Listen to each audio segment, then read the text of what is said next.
Hello mga ka-amazing and welcome back ka-ontag bakbak. So, muna siyang sumpay nga video nun sa akong pag-impake sa akong paghawa sa akong gipuy-an nga balay sa Dapitan City nga duol sa City High. So, nihipos na ko mga extension wire o uban pa mga hiposunon kay syempre atong dalon kay magamit pa nato sa to ang next nga balhinan.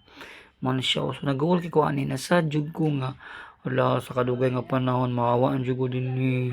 So, muna siya continue lang gyapon ta katong dawat-dawaton lang to ang tanan nga dili wala gyud forever. So mo ni ang CR nga akong gipuy epack diri pa din ang lababo nako, then gamay nga kuan kusina ref dayon diri ang sala kwarto, di ba? So mo ni akong gamay nga room dayon ninot ko diri ako ang butanan sa akong mga gamit dira.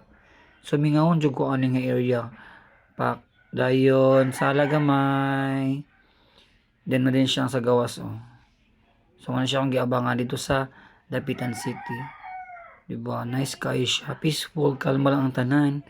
O kanang makarelax jud ka. So man siya nag-uol na jud kay kuan. So thank you so much for watching.